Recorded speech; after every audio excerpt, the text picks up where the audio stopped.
Greetings and welcome to another edition of the Fan Perspective. It is 1:30 in the morning and once again I am just getting home from work and I am tired, America. I have no idea when I'm going to be waking up. I'm setting my alarm for 11 just to be sure that I have enough time to adjust my rosters and stuff like that before the games start.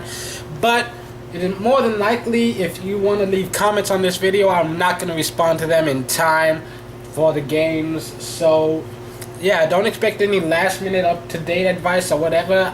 In all honesty, I'm not giving you any advice this week because in 2 out of 3 leagues I am not in the playoffs. And in both of those leagues, if I win today and every team above me loses, still don't have any shot of making the playoffs. And in the one league where I am technically alive, I am in 6th place. But there's a possibility that I can win and every team above me loses and I still not make it. It's a possibility, not likely to happen, because all I have to do is win and just two of the teams above me lose, and I'll be in good shape. Either way, my season hasn't been that great, and I'm just kind of holding my breath. Last week of the regular season and then playoffs, baby. Anyways, for now, I'm just giving you a few. I'm only going to do injuries this week, which Cecil Shorts has been ruled out for week 14. I think that slightly raises Justin Blackman's value. Vick and McCoy have been ruled out for this week, and honestly, it seems unlikely that they'll play again this season. If you haven't already, go ahead and drop them.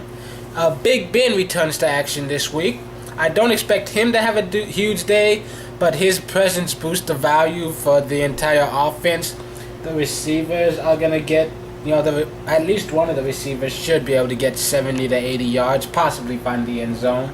And because of the threat of that passing game now, it opens up the running game again. However, with that whole backfield by committee, I wouldn't recommend starting anybody.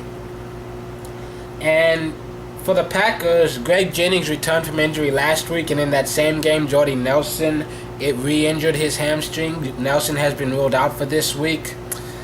And Jennings, his value is going up, just in time for playoffs. And then you have the Seattle Seahawks.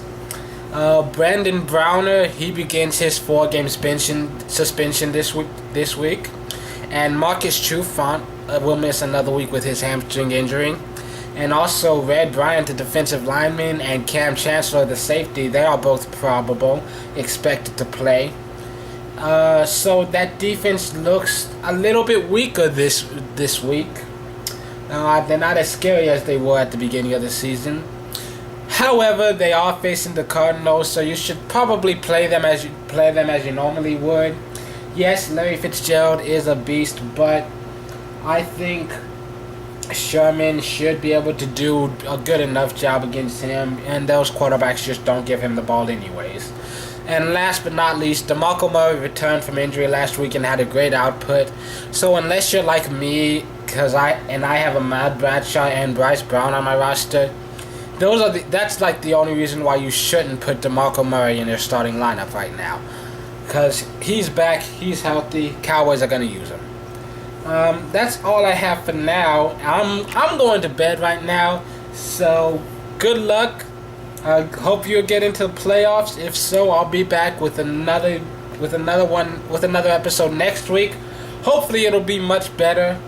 Also, tune in Monday for reflections from NFL Week 14.